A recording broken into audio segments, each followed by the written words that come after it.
We should be live now. We're live. Okay. I'll just wait for the second. Yeah. Perfect. Okay, great. So now we have that set up. And I'm going to share now for the introduction. Okay, so briefly here, where's the excellent. According to my trusty phone, we're still a few seconds away. And now, perfect. All right. 1 second. Usually my official standard clock is the iPhone. It's the one that, according to that, is as good as Gremlins. Yeah. Okay. So welcome everybody.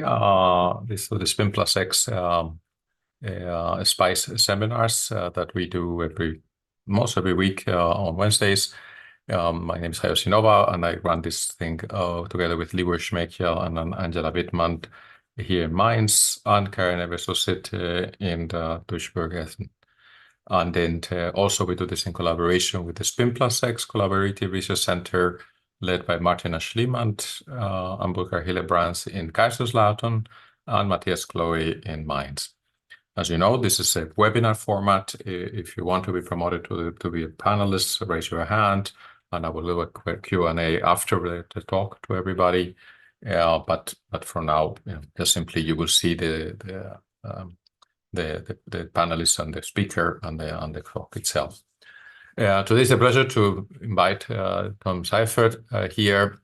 He's a project university leader at Freie University in Berlin, working also with Tobias Kamprad. He had, of course, his education from Fritz Haber Institute, also in Berlin. So he's a Berliner, through and through. But he's been one of the guys really leading all these experiments that have been very fascinating in Terahertz spectroscopy and ultra-fast dynamics, spintronics, and scanning probe microscopy that has really excited many people. As a young guy, he's already getting lots of awards. So he has the MAC PhD Thesis Prize, the SKM Award Symposium of the DPG, and the Tibutius Award in 2019. And with that, as an offer of fact that he gives great talks. So essentially now I would like you to please go ahead and share your slides with us and start your talk, and then we will turn off our videos and give you more bandwidth. Okay? All right. Does this look good, I hope? Perfect. It looks great. All right. Thanks a lot for this very kind introduction. And I would also like to thank for the organizers of this great seminar series for having me here. So today I would like to join our recent insights into the field of Terahertz spinorbitronics. And before diving into the details, I would actually like to tell you first why we think it's an excellent idea to combine terahertz radiation with spinorbitronic phenomena. So first of all, what is this terahertz thing that you're going to hear a lot about in the next 45 minutes? So it is simply an electromagnetic wave. And at 1 terahertz, which is 10 to the 12 hertz, it has a wavelength of about 300 or of exactly 300 micrometers in vacuum. Now, if you look at the electromagnetic spectrum, you will find that the terahertz window that we roughly define from 0.3 to 30 terahertz is located right in between the two worlds of electronics on the low frequency side and of photonics on the high frequency side. Now, what makes this radiation extremely interesting for us is that at 1 terahertz, you have a photon energy of about 4 milli-electron volt. And this energy is resonant with many fundamental excitations, for instance, in solids, such as phonons, so the lattice vibrations, or magnons, the spin waves. Now the question arises, why is it interesting or a good idea to combine this kind of electromagnetic terahertz radiation with the orbital and spin transport? Well, the field of spin-orbitronics actually, I don't have to tell you, wants to make use of the spin and orbital degree of freedom of the electron to encode information, okay? Now, if you want this to be useful, so compatible and competitive with conventional electronics, then you have to keep pace with conventional electronics. And there's one particular observation that conventional electronics is heading towards the terahertz range, at least in certain ranges of it. For instance, the next generation Wi-Fi, which is 6G, will already operate in the terahertz range. So it's going to be around 0.3 terahertz. Moreover, the fastest field effect transistors that have been demonstrated have already cutoff frequencies of about 1 terahertz. Moreover, if the long-lasting dream of spin-orbitronics becomes true, meaning doing a low dissipation data processing, then one might hope to eventually overcome the current gigahertz data processing limit. So the goal is clear. Spin-orbitronics needs to work at terahertz rates to be competitive and compatible in the future. Now, what are the guiding questions for us as researchers? So first of all, we would like to know if basic spin-orbitronic effects are still operative at those high frequencies. Secondly, we want to ask the question whether we can discriminate spin and orbital dynamics dynamically. And last but not least, we would also like to get something back. We would like to exploit our insights in terms of terahertz photonic applications. So let's be serious about it. What do we need to do ultra-fast spin-orbitronics? At least there are these 3 functionalities that I can imagine. So first of all, you need somehow a source of angular momentum. So you need a kind of angular momentum battery. Secondly, you need to transport the spins or the orbitals from A to B and manipulate them. And eventually, you need to sense what you did to them. So let's start with the first point. How can we realize an ultra-fast angular momentum battery? And for this, I would like to imagine you the following very simple experiment. Let's say we take a chunk of iron, shown here, that is magnetized in the plane, and we heat it up slowly. What will happen? Easy answer, right? The iron will demagnetize. So the question is, how can we do that in an ultra-fast manner? The answer is relatively simple. We take a femtosecond heating pulse that we routinely have in our labs, and we shine it onto the iron layer. What we will induce there is an ultra-fast quenching of the magnetization. So this effect is not new. It has been discovered about 20 years ago. And actually, the dynamics that you induce in the magnetization will give rise to the emission of a terahertz pulse via magnetic dipole radiation. Okay, and we can detect this kind of radiation in our lab. It is shown up here. So what you see in this plot is, as a function of time, what we call a terahertz signal. I will tell you later what exactly this is. So how are we sure now that this signal that we detect here is due to magnetic dipole radiation? Well, we can compare it to other probes of magnetization dynamics, namely to magneto-optical Kerr measurements. Yeah? And that's what we do here. So from the terahertz signal, we can actually calculate back what the magnetization dynamics looks like as a function of time, meaning there's an ultra-fast drop. Yeah, this is what people call ultra-fast demagnetization. And then there's a recovery on a few 100 femtosecond time scale. And now we can compare this back to back, same sample, same lab, to the results from the magneto-optical Kerr effect. And this is this black curve. And from this rather good agreement, we conclude that yes, actually this terahertz pulse that we see when we illuminate the single iron film with a femtosecond heating pulse is due to ultra-fast demagnetization. And from this, we can already draw a conclusion, right?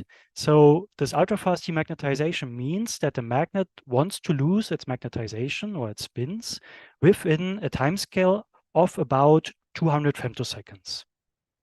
How can we understand this? So let's look at this curve over here. It shows you the equilibrium magnetization versus temperature of a typical ferromagnet. Okay, it goes down, and then you hit the Curie temperature, your magnetization is gone. What we do in the experiment is we come in with a femtosecond heating pulse. What it does is that it heats up the electrons, so it increases the electronic temperature by a certain amount, indicated by this red arrow here. And now you realize your system is out of equilibrium, right? Your electrons are way too hot for the amount of magnetization that is in the system. So there's an urge of the system, or a so-called spin accumulation, that causes the system to demagnetize. Okay, and in the course of this talk, I will call this mu s and L a spin orbital voltage or a spin and orbital accumulation. In the case of a single layer, this relaxes locally. All right, so we can already sum it up a bit. So we have this 200 femtosecond spin voltage. Yeah, so in a sense, we have already completed the first task. So we have a kind of a spin battery. Yeah, the single iron film that is heated by the femtosecond laser pulse wants to lose magnetization on ultra-fast timescales. Now the question arises, how can we transport it through space, and then eventually detect it? Well, the idea is relatively straightforward. We attach a secondary layer that we get transport of spins into. And we do not attach any layer to the iron film. Actually, we attach here heavy metal, platinum. The reason for this is simply that as soon as you inject a spin current into the platinum, you will have a spin-dependent deflection, and which is called the inverse spin Hall effect, that will give rise to an in-plane charge current that then radiates a terahertz pulse into the far field. And indeed, when we do this experiment back to back, we find that also this bilayer structure emits a terahertz pulse. I plotted here in blue on top. It looks very similar. Yeah? It has the very same dynamics, which is already quite interesting. However, please note that I rescaled it by a factor of 100. So the question immediately arises, why is this emission from the bilayer so strong with respect to the single layer? Is this really due to transport? And to check this, we did some symmetry checks. Yeah? So first thing that we did was that we actually changed the magnetization, the in-plane magnetization of the iron layer. By doing so, we found that the emitter terahertz signal flips sign. So this indeed shows us that the terahertz emission is of magnetic origin. And moreover, we find that the terahertz electric field is perpendicular to the sample magnetization. A second check that we did is that we grew the sample in reverse order. Instead of using iron and platinum, we grew it the other way around, looking at platinum iron. We find again that the terahertz transient flips its sign. And this means that the emission is of electric dipole origin. And from the first check, we found that this electric dipole is actually perpendicular to the magnetization. So all of these findings are as expected from an inverse spin Hall effect scenario. However, as a final check, we now change the platinum capping layer, and we did choose, for instance, copper here. You see that when we choose iron copper, there's almost no emission. However, when we go for tungsten, we find this orange curve in the terahertz emission, and it shows again an inverse sign. So what's the reason for that? Well, actually, platinum and tungsten are two well-known material systems in spintronics.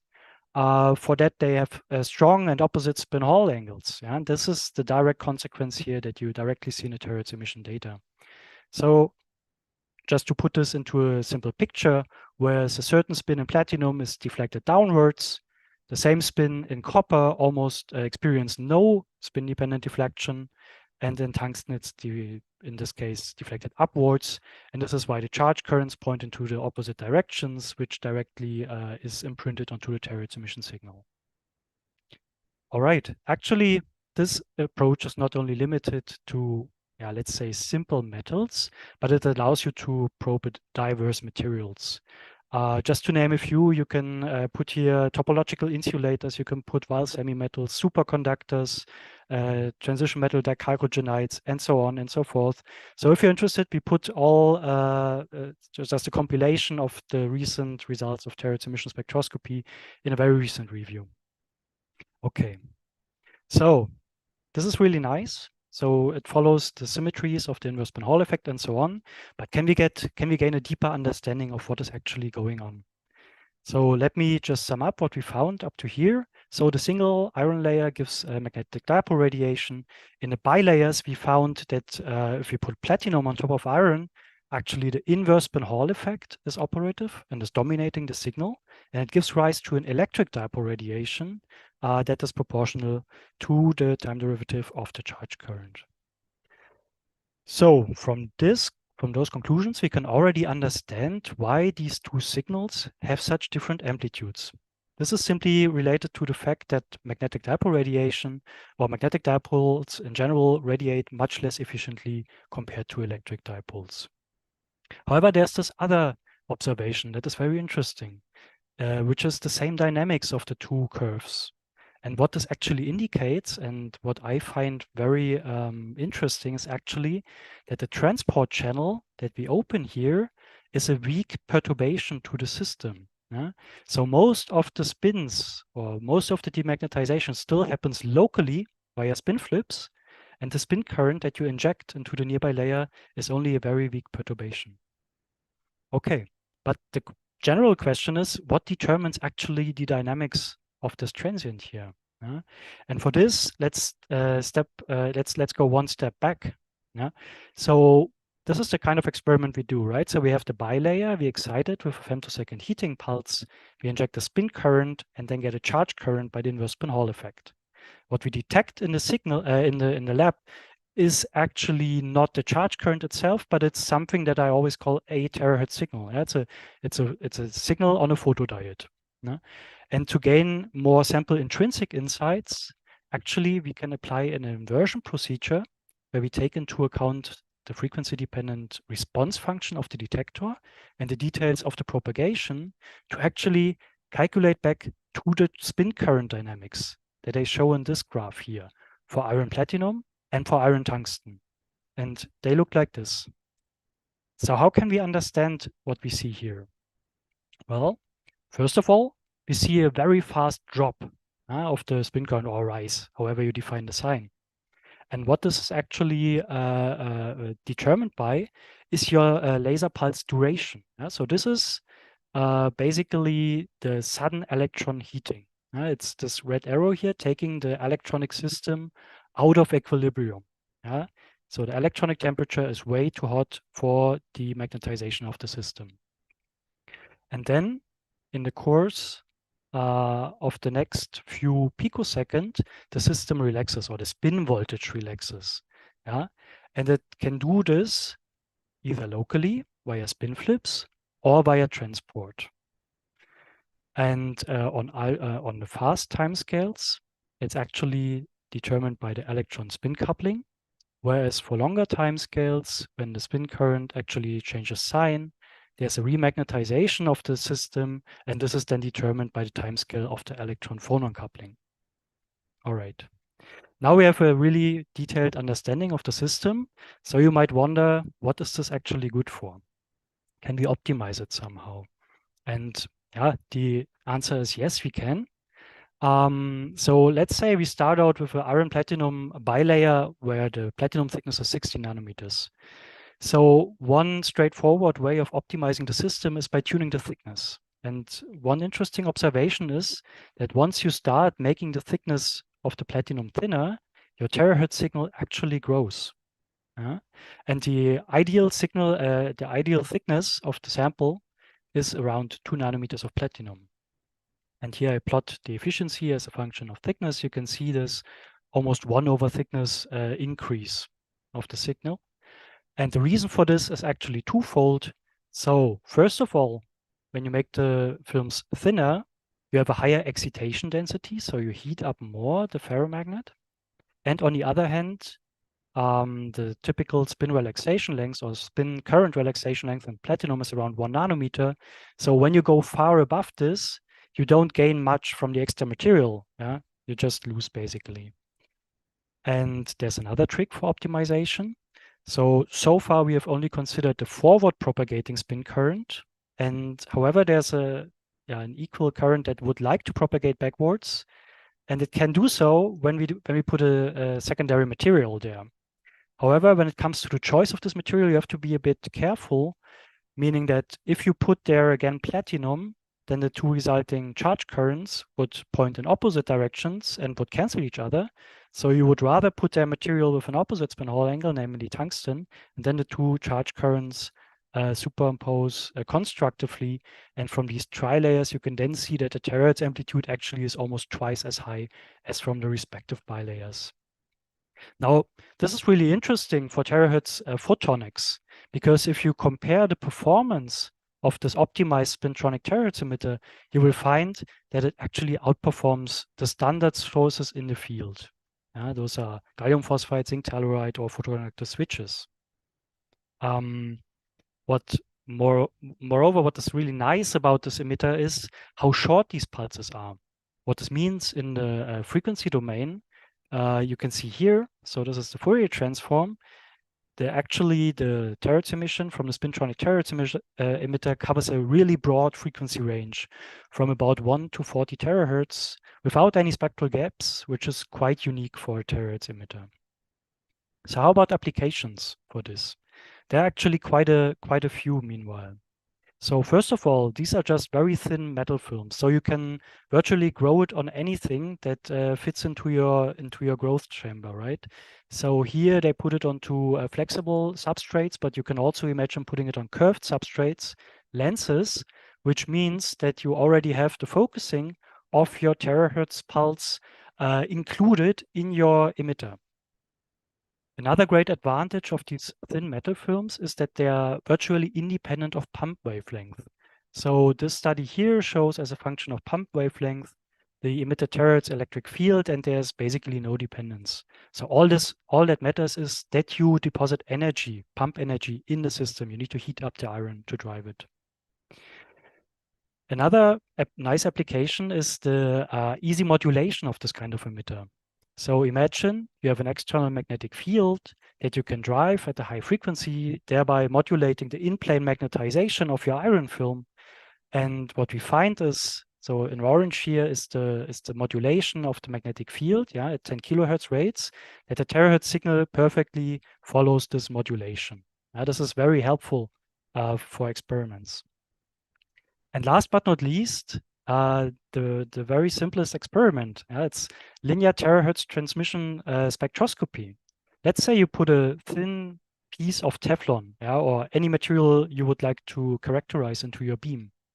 So what you would get in a terahertz transmission from traditional terahertz sources is this. You would typically be restricted to frequencies below about 5 terahertz. So you would see this data.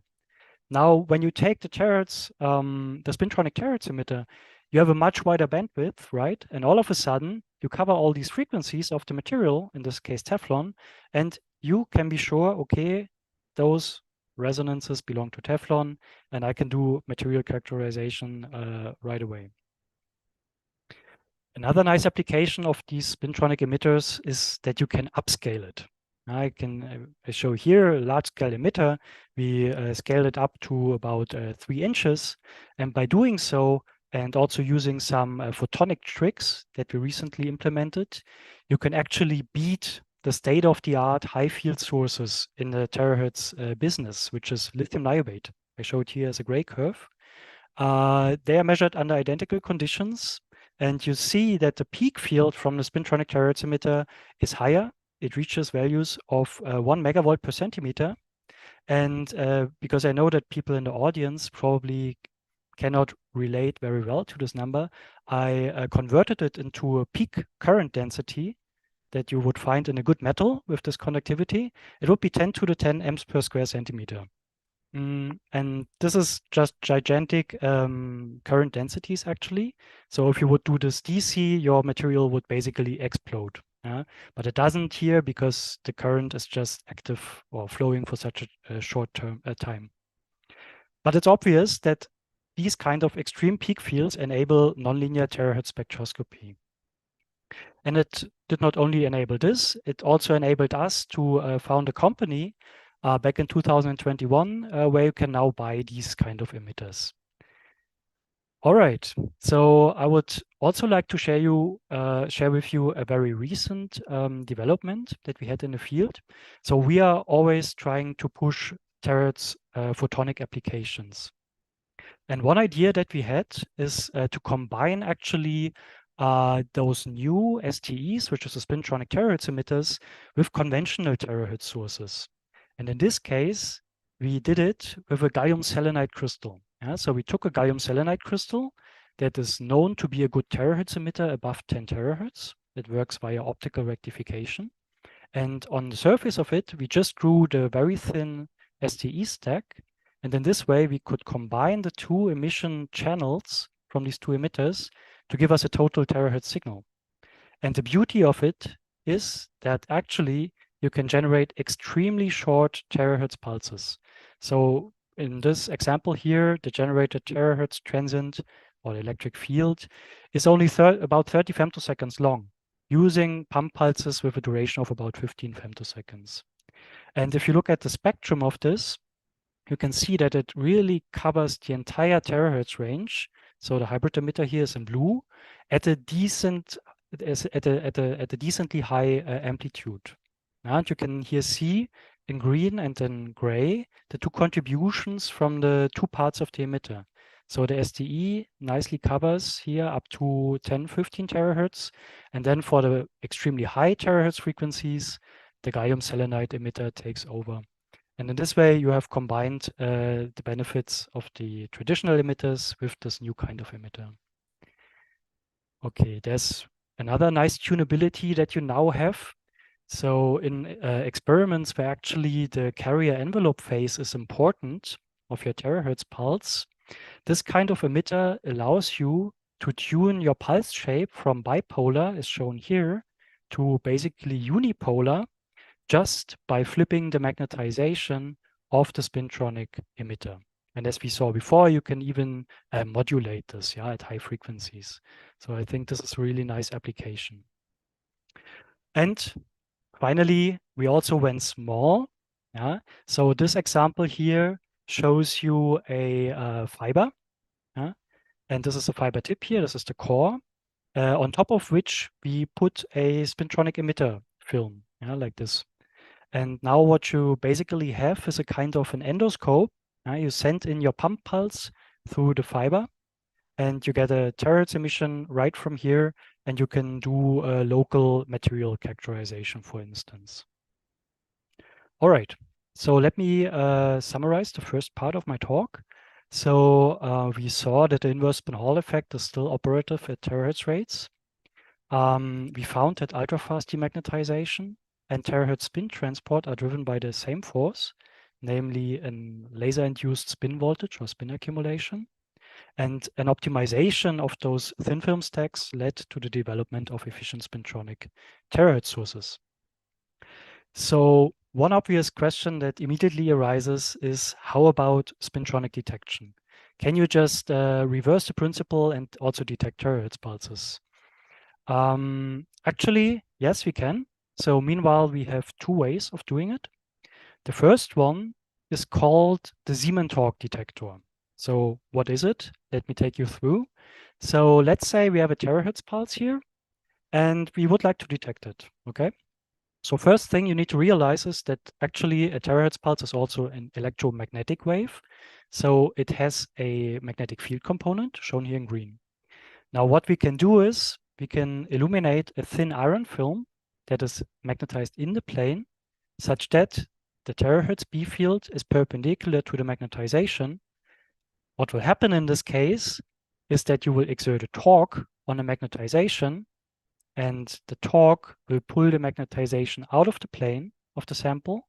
And this new out-of-plane component of the magnetization, we can then probe with a time-delayed probe that detects basically the Faraday rotation as a function of terahertz and probe delay.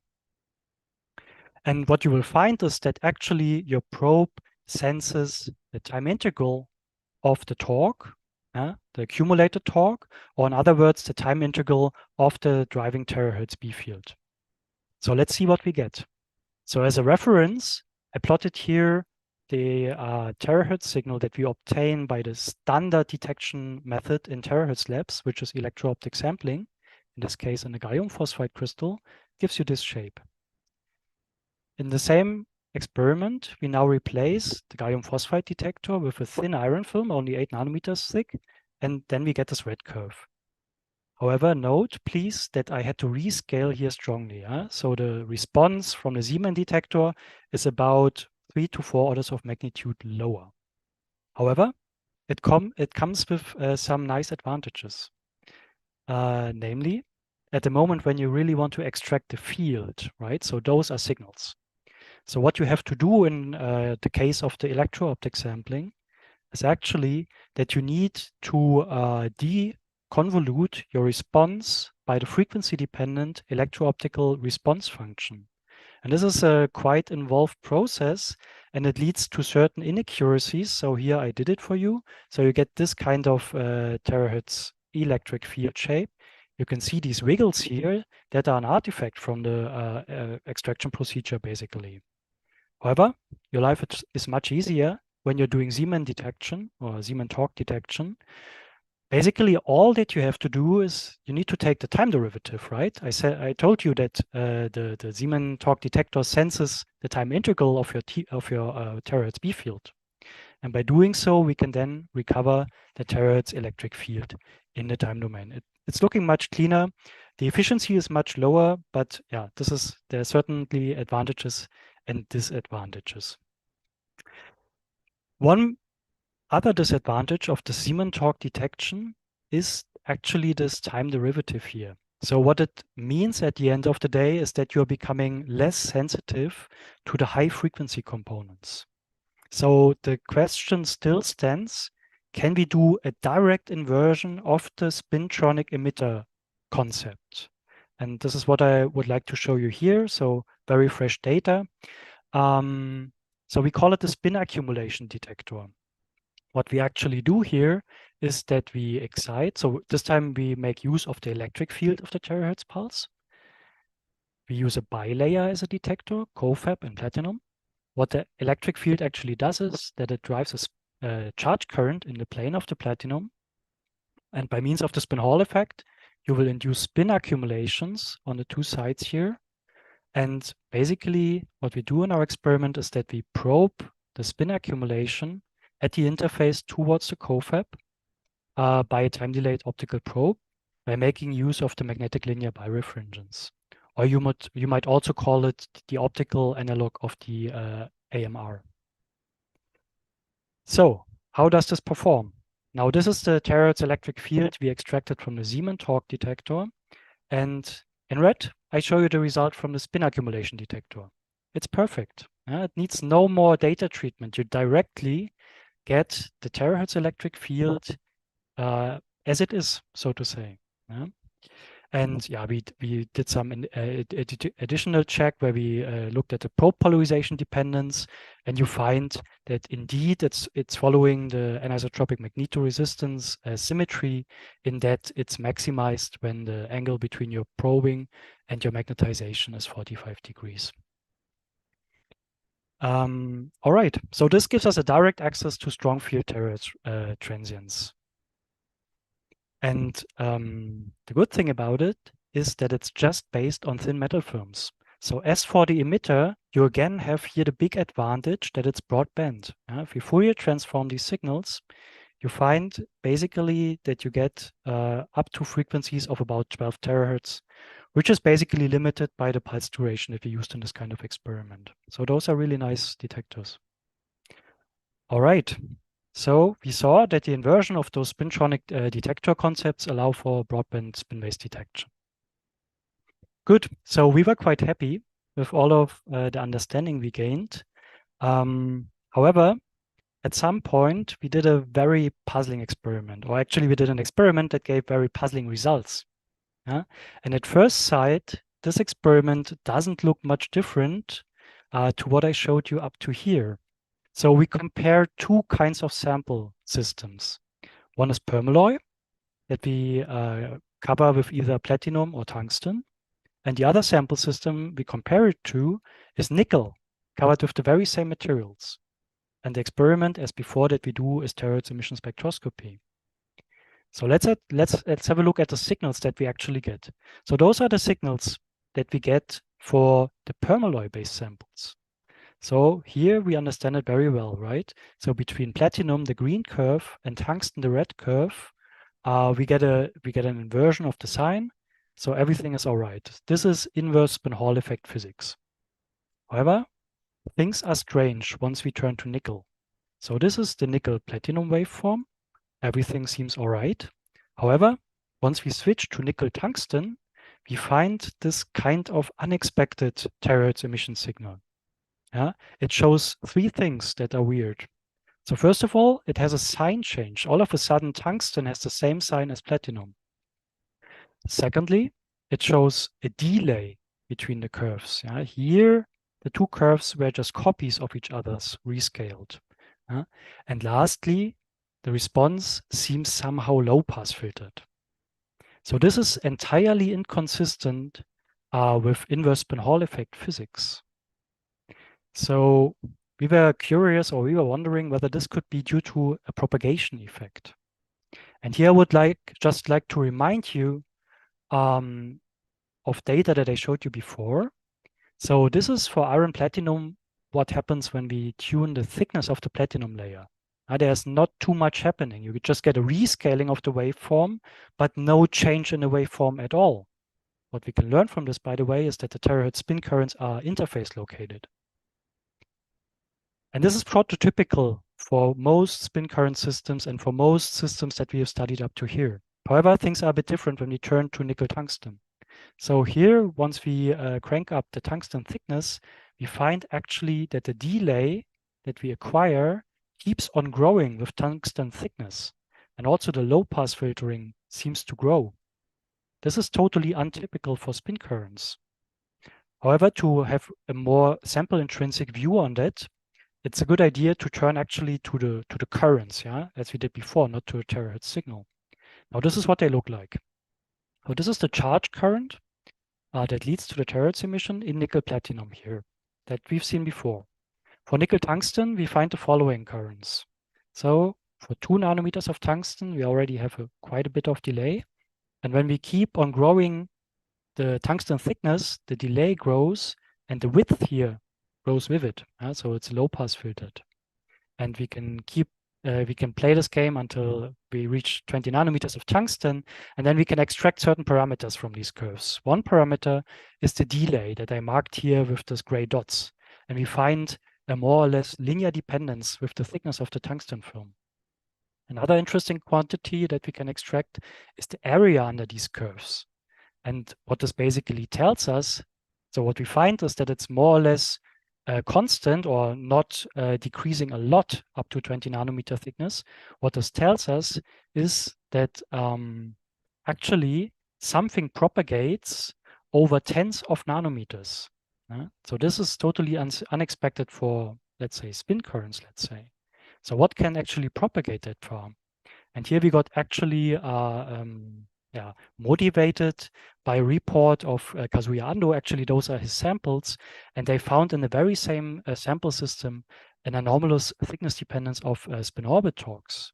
And what they think, and what we also think is going on here, is that those are not spin currents, but those are orbital angular momentum currents, right? And this goes now into the field of orbitronics. And if you're interested, there's a really nice review by Dongwook Go and Yuri Makrousov. Please go ahead and read it. However, when we first stepped into this field, we thought, well, but L is typically quenched in a solid, right? Yeah, and you're right. I mean, if you just consider a p-orbital system, let's say just a model system, and you look at these px, py, pz orbitals, you find that the expectation value of L is typically 0. And this is actually imposed by the PDT symmetry of the system. However, things are different once you go to non-equilibrium situations where you can form superposition states, let's say. So in those cases, the orbital angular momentum is not quenched anymore, per se.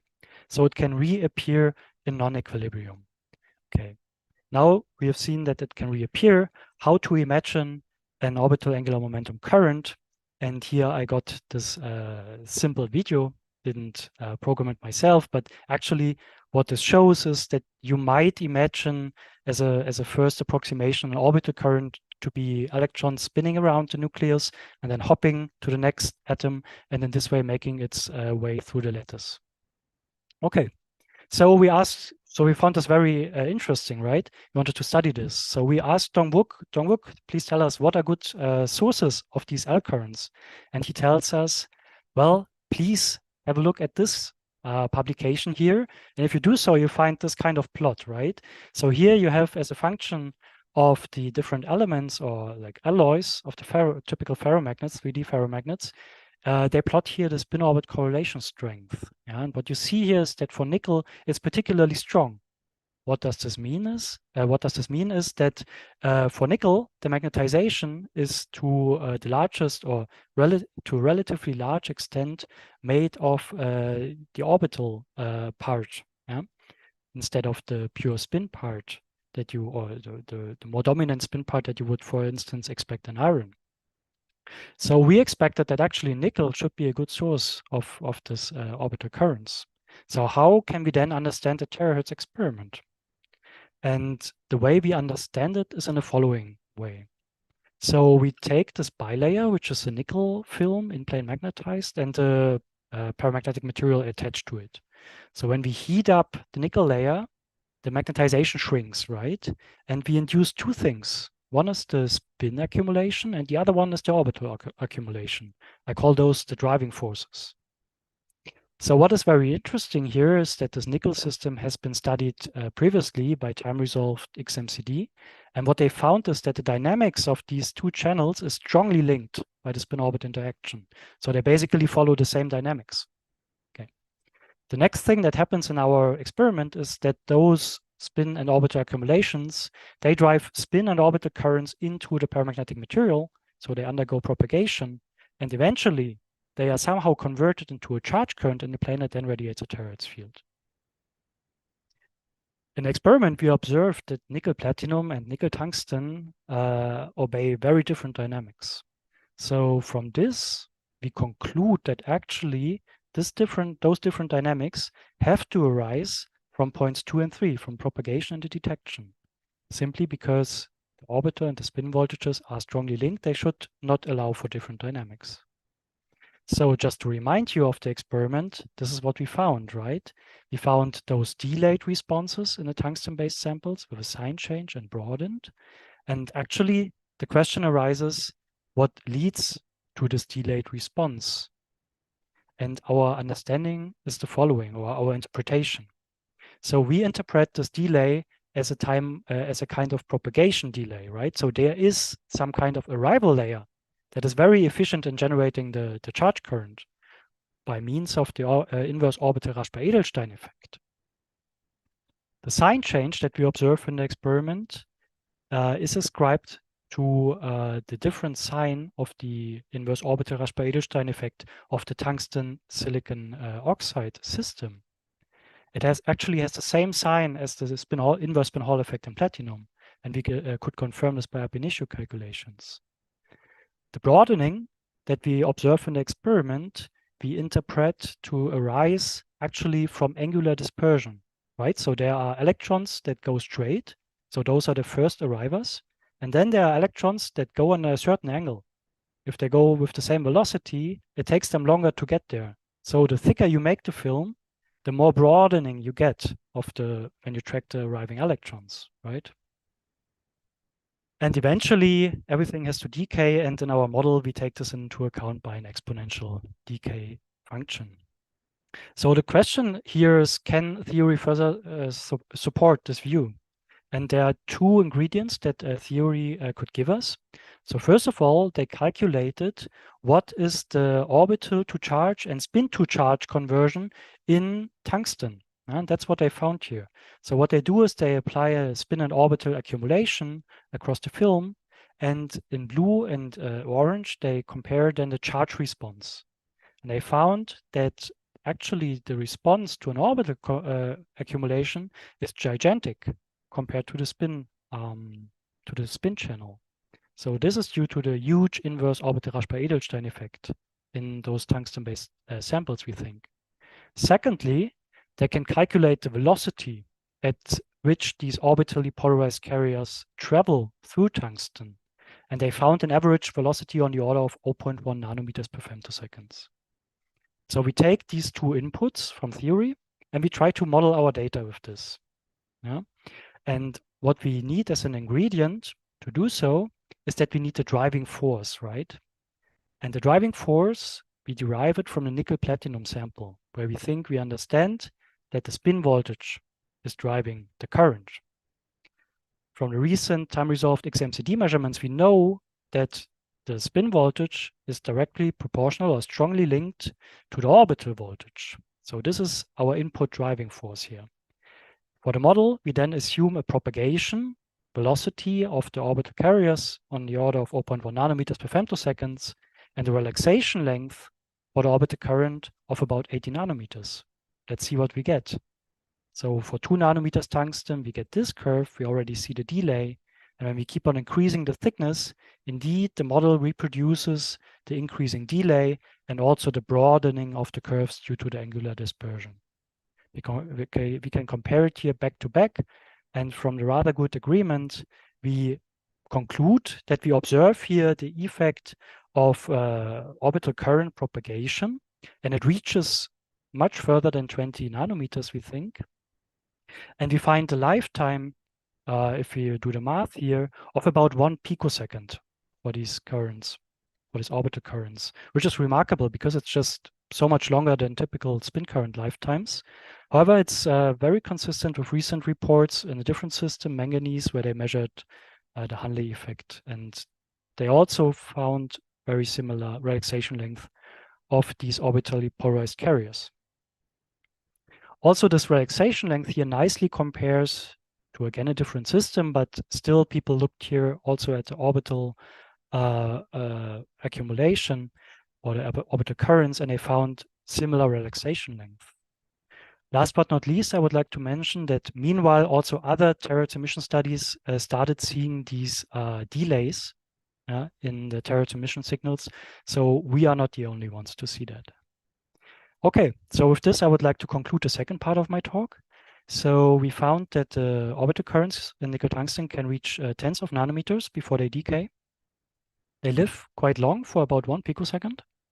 And at the tungsten silicon oxide interface, you have an efficient conversion to charge currents.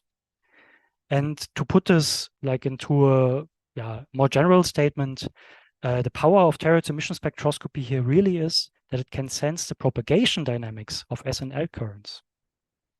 And to illustrate this even more, I would like to share 2 more slides with you, an outlook, where we actually put this kind of concept to work. We call this method terahertz spin conductance spectroscopy. What is it good for? Let's imagine you're asking the following question. So you're having a system that you understand well, permalloy platinum, okay? We laser excite it, we get a spin current, inverse spin Hall effect, charge current. All right. So now you want to know what is the response of an intermediate layer that I put in between here. Let's say we put the antiferromagnetic insulator nickel oxide. So what is the impact of nickel oxide on the spin current? Well, what you do is, okay, you first record the data, you call the sample up here a reference sample. That's the reference signal that you get for no nickel oxide at all. And now for different nickel oxide thicknesses, those are the terahertz signals that you will record. So you can already see that something is going on here. Yeah? You see clear changes from the reference sample and also with growing thickness. However, it's not immediately clear what the impact of the nickel oxide is. So how can we find this out? So for this, we need to realize actually what we are detecting here. So for the reference sample, we simply call it a reference signal, okay? And in the case when we add nickel oxide but change nothing else in the experiment, what we detect is some signal that depends then on the thickness of the nickel oxide. And this will be a convolution of the reference signal of the situation where we had no nickel oxide at all, convoluted with the linear response function of nickel oxide. And I call this here sigma nickel oxide, so the spin conductance of the nickel oxide. So how can we get this spin conductance? Well, it's not that difficult actually. There's just 2 steps. So first of all, you Fourier transform your signals and then you divide them by each other. And then what you will get, what you are left over with, is basically the nickel oxide spin conductance. And this is what they look like. And this is very interesting, I think. So you see here when we change from 5 to 10 to 15 nanometers, there are certain features in the spin conductance that remain constant. It's this one here. And we interpret this as coming from the magnetic dipole radiation from the permalloy layer. However, there's another feature that keeps on evolving with the thickness. It's kind of a propagating feature, and it's also like broadening, so it's dispersing. And we interpret this actually as the magnon spin current that passes through the nickel oxide and experience a propagation delay. And what the spin conductance basically tells you is the response of your system to a delta-like spin accumulation kick. And from this delay of this shoulder feature here, we can actually extract the magnon group velocity, which we in this case find to be on the order of 30 nanometers per picosecond, or to put it in more common values, 30 kilometers per second, which nicely agrees with reports of the magnon velocity in this nickel oxide. So we are not the first ones, let me say that, to do such kind of spin current transmission experiments. However, I hope that this kind of new method to analyze the data makes it more straightforward to draw conclusions from the data. And with this, I would like to acknowledge all the people that contributed. Most importantly, and first of all, the Terahertz physics group led by Tobias Kamfrath at the Free University. Then there is the great theory support by the groups of Pete Brower and Yuri Mokrousov and Dongwook Go. And last but not least, I would also like to thank all the people that grew the samples for us, right? So there's Kazuya Ando, there's the Tloy Lab, there are many other people. And yeah, I would also like to thank you for your attention, and would be more than happy to answer your questions.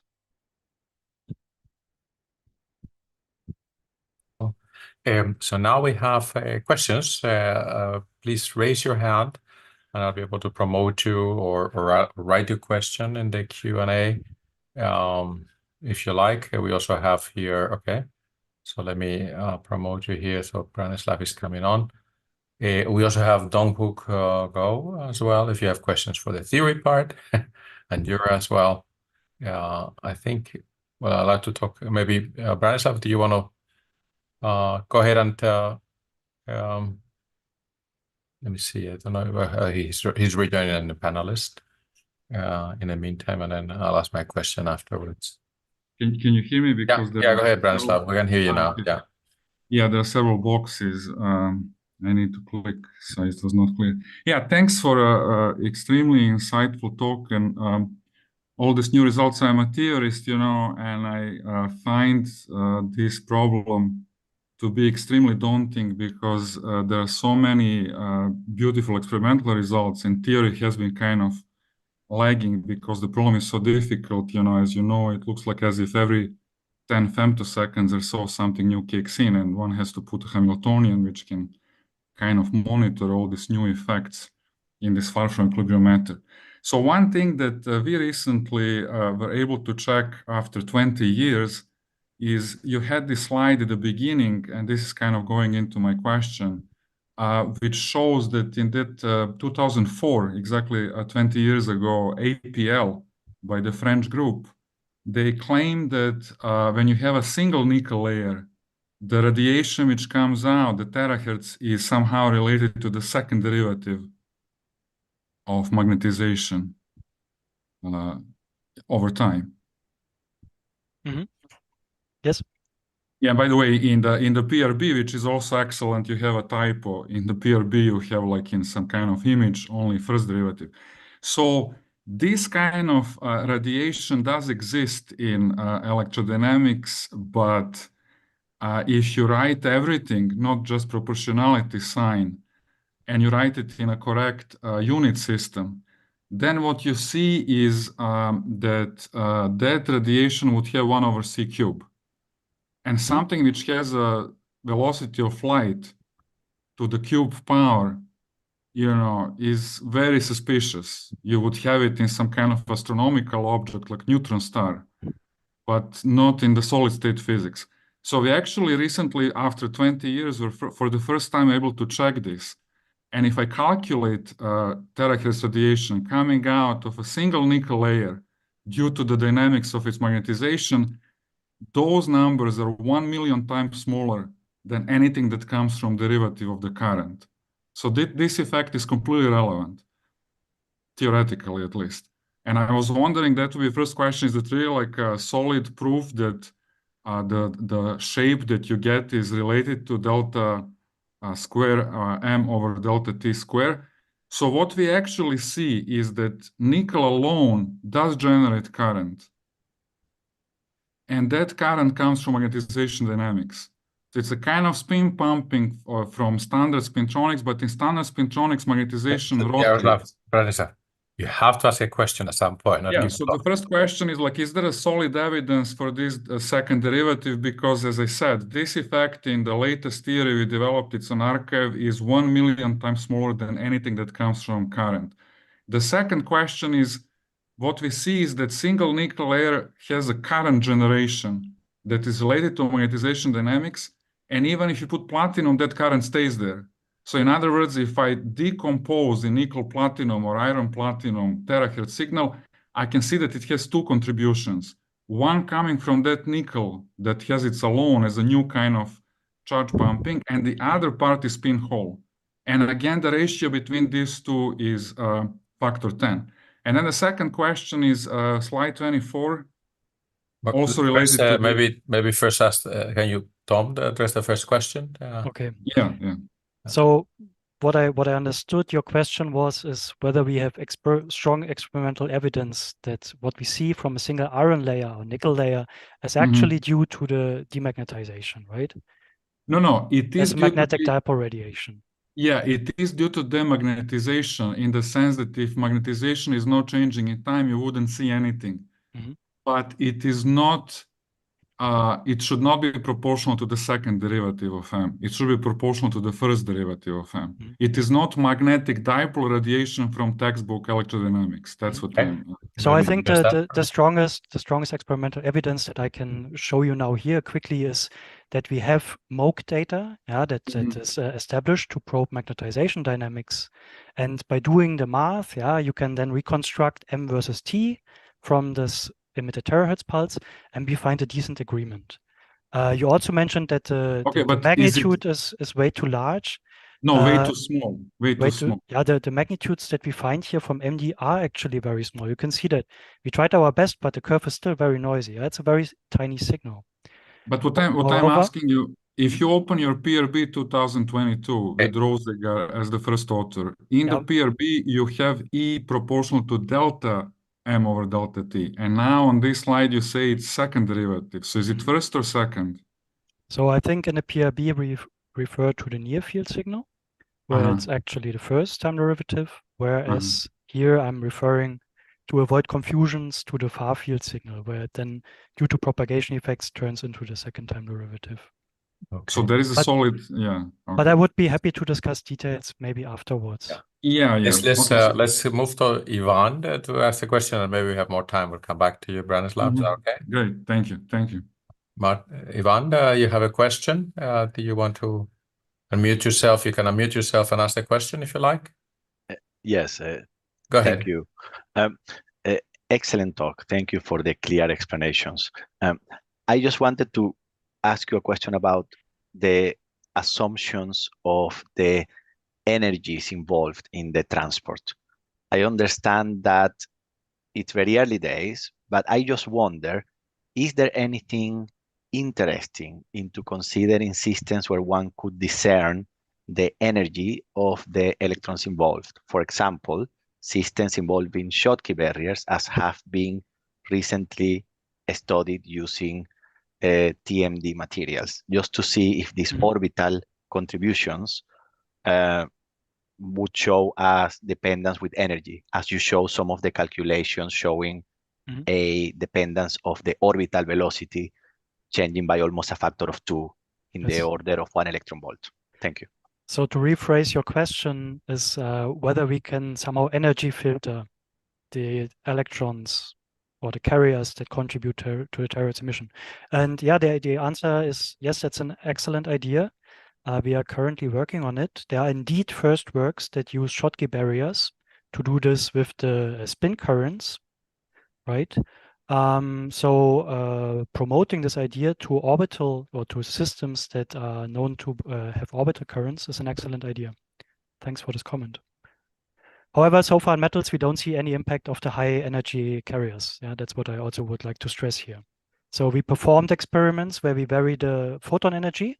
We went from 1.5 electron volts, almost a factor of 100 down, to pumping with terahertz radiation, and we still find the same dynamics. So what this tells us that at least in these simple metal systems, it's the carriers around the Fermi edge that give rise to the signal.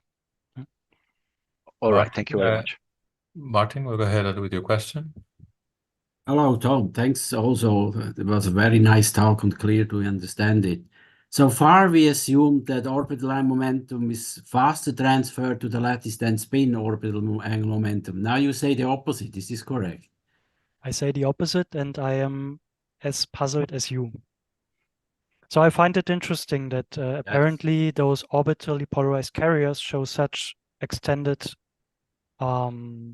relaxation times, whereas a simple-minded experimentalist might think that as soon as they scatter, you induce a kind of decoherence, and this superposition state is lost, so the orbital momentum in the electrons is lost. But apparently, it's not that easy.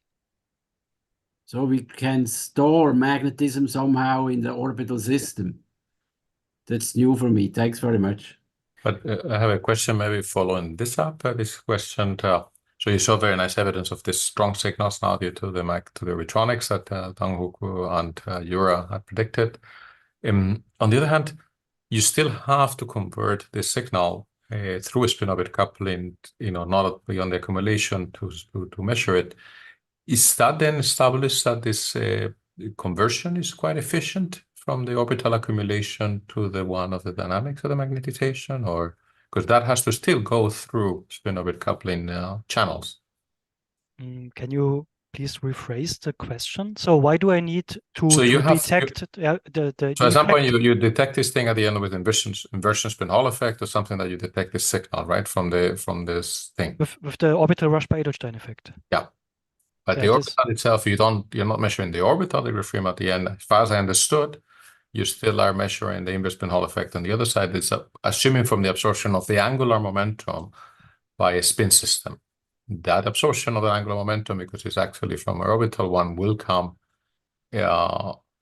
essentially channeled from the orbital to the spin sector, as far as I understood. So just to make this clear, so the effect that we're using here is the orbital rush by Edelstein effect. So it's a L2 charge conversion, and as far as I know, it does not require spin orbit coupling here. That is correct. Okay. So there's no inverse spin Hall effect involved in our interpretation. So in this case, this will be a direct charge conversion. This will be a direct L2C, L2 charge conversion, yes. Due to inversion symmetry breaking, it has direct impact on the other one. No. Don't need spin orbit. Okay. You need spin orbit for turning magnetization dynamics into orbital dynamics. If you want to induce from this angular momentum magnetization dynamics, that's okay. But in this particular observation, you don't need that, so therefore there's no need to puzzle for that. Okay. Now that's much clearer then. Yeah, there are many results by the group of Otani, Japan, of conversion from charge to orbit by interface with oxide and with other interfaces. This is orbital Edelstein effect. Mm-hmm. Okay, so the Otani has also had a lot of results on the orbital to charge conversion. Yeah, without going through spin something. Okay, so without any spin channels, that's good. I was not aware of them. I think I saw Otani's talks, but maybe I missed that part. So very good, excellent. But I mean, Jairo, you're right in saying that you still require spin orbit coupling. As Jura pointed out, you need spin orbit coupling in the first place to have an L part of the magnetization in the nickel. Right. Yeah. So it's not completely out of the game. It's not completely out of the game from the sufficiency, but it's clear from the experiments, from the things that it is it's an important player. There's definitely, otherwise you don't have an explanation for this physics of these orbital ones. And some of them give you very strong signals, which are very exciting, I think. from that aspect, you know. And actually these experiments, which I find very clean and very nice, frankly. I think they're the way to begin to understand it, because the ones that are seen in the DC, some other things could be at play in terms of explanations, but this one I think tend to be cleaner in my view from what you've presented. But any other questions from the audience? Oh, sorry, there was one in the written one. Let me double check. From Carlos. Sorry, Carlos. Let me also promote Ray Gupta has. But Carlos has. So the key is the tungsten oxide interface. Is that what Carlos Rojas is asking? That seems to be the conclusion at the moment. Yes. The Yeah, key is the interface and the symmetry breaking by the interface. But what is the interface involved? The interface with nickel or the opposite interface? No, it's the interface back here, Yeah. which has a silicon oxide capping. An oxide, with an oxide. Yeah.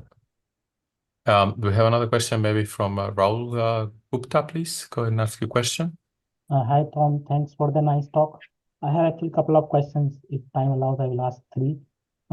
First question related to the state-of-art electric field generation from terahertz emission. What is the magnetic field corresponding to that electric field? I mean, in terms of Tesla or millitesla.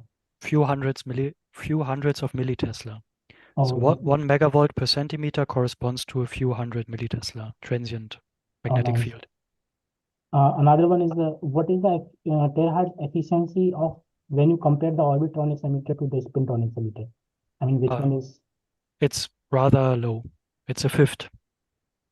How much? A fifth. 1 over Okay. 5, 20%. Okay. 20% of platinum. Okay. Good. Okay. Thanks. Carlos, did you have any further questions? Okay. Yes. May I? Yeah, go ahead, please. Yes, thank you, Jairo. Thank you, Tom, for the nice talk. So just following this system with tungsten nickel to understand well its technical question, the stacking. So you have silicon oxide, tungsten, and nickel is capping with some other material, or is air? No. So the substrate comes on that side. So there's glass. There's a glass, yeah, silicon oxide. Then there comes nickel, tungsten, and then there's a capping to prevent oxidation, further oxidation, which is silicon oxide. Okay, so silicon oxide is on top of tungsten, and that is the key interface that do the inverse Orbital and Rath-Weisstein effect, right? So my question is, so instead of nickel, you use cobalt or iron. The effect is much lower, but still could be an effect. Following this theoretical calculation, iron I guess is 10 times lower, but cobalt maybe it's in the middle between nickel and iron. So still, can we expect some effect if we replace nickel with other magnetic or other magnetic alloy with can contribute with a strong angular current?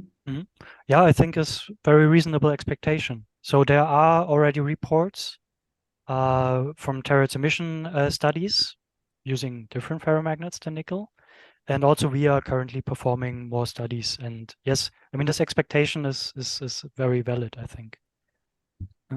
Thank you. Yeah. Thanks again for the nice talk. I have a remark.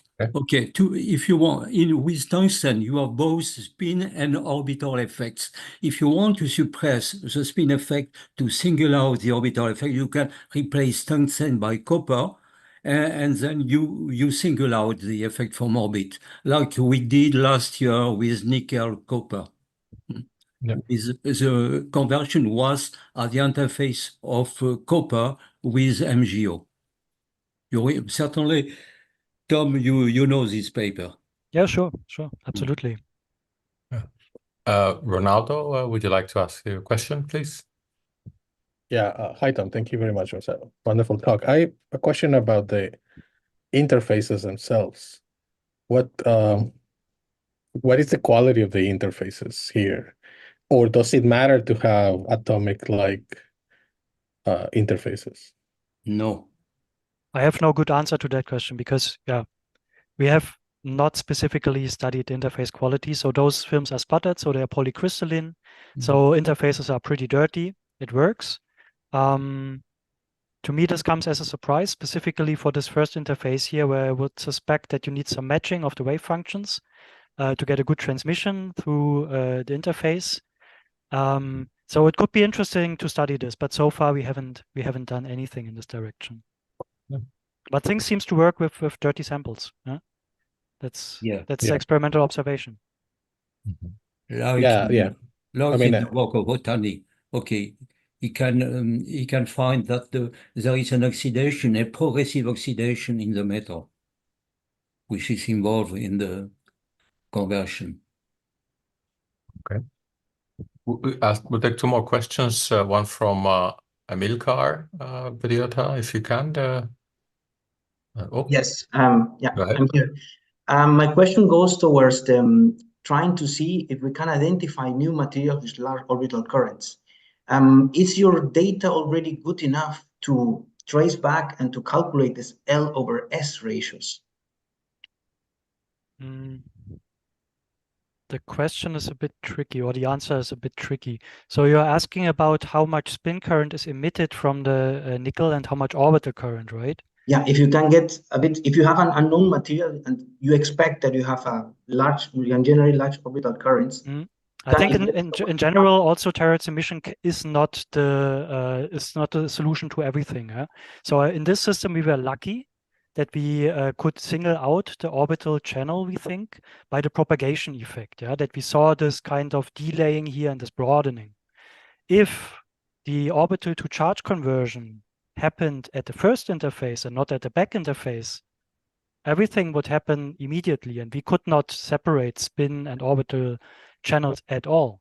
Yeah, having this in mind, you can have a look here at the very first, at the very early delays, where you see kind of a shoulder in the data, which is not noise, by the way, which we think is actually from the first interface, right? It coincides with the reference sample, where we know that everything happens at the interface between the ferromagnet and the platinum. And here in these tungsten-based samples, we also have this kind of shoulder, which we think is also something that happens at the first interface, but we have no means, or no good means, of saying whether this is now orbital physics or spin physics. Correct. Okay, so it all depends on the propagation. Yeah. Okay. Ivan, do you have a further question? Yes, a brief one exactly in this slide. Am I mistaken to say that the experiment seems to show very little evidence of the effect of the delay past about 5 nanometers? Somehow it would seem that beyond this thickness of tungsten, things are happening more or less at the same time, both the peak, rising age, and decay. Is there maybe something to study there? I mean, we did our best to extract this delay that you're talking about. It's shown up here.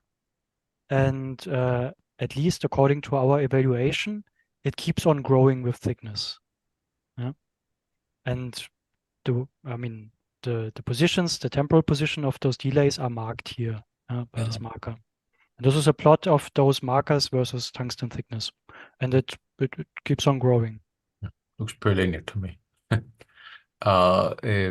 Carlos, do you have one further question? And then Raul, and then... Yes, thank you. Maybe a short one. Can you quantify or can give some sort of efficiency of this inverse effect? Because you have, I guess you have realization time, you have this lambda, so you can access to this orbital char efficiency. What we would need to know for this is how much h bar one electron carries, right? So we don't know this quantity. So I cannot tell you what the L to C conversion efficiency is. Okay, because just in the inverse Einstein effect, you will have the Fermi velocity of, for example, in the topological insulator surface, and realization time is just this product. So I wonder in a naively way if we can do kind of extrapolation. You have seen some velocity that I guess you show in the realization time. It is just this product, it's a kind of efficiency of this effect with Terahertz method. But it's a naive and technical question. I'm not sure that could be. Yeah, I think you can extract an efficiency, but you will be left over with the uncertainty of knowing how many h bar each electron carries. Okay. So it will not be directly something like the spin Hall effect. Yeah. or the spin Hall angle. Yeah. Raul, maybe one last question, and then we'll let Tom go. I have one comment related to the dirty interface question. So there is one theory by Paul G. Kelly where they have actually calculated when we have a dirty interface, we'll have more spin memory loss. And so then the question is, when we have dirty interface, can we expect some kind of orbital memory loss or orbital mixing conductance kind of things at the interface? I mean, this is for everyone who also do theory, not only for that. Yeah, it's probably a theory question, right? So Yeah, maybe Yuha and Dongwook can say something about it. Maybe Dongwook can give a go. I think this is not really known. I mean, it's known unknown, I must say. We know that this transparency issue must exist, but we don't know the exact answer at this point. But I think according to the experimental data from the Professor Otani, they have grown different interfaces with different ferromagnets. And if you have a mixing layer, they seem to support the idea that the disordered interface strongly suppresses the orbital current. But I think that situation is quite different from the experiment of Tom, where these polycrystalline samples still have local ordering of textures. I don't know how large is the grain, but certainly there is certain texture. So I think it's in my opinion, it's more a question of whether this transparency is entirely transparent for even in polycrystalline samples or in amorphous samples in an extreme case. So I must say we don't know. Okay. Thank you. I think I'm going to stop now the streaming and thank everybody to have attended, and thank Tom and for your patience.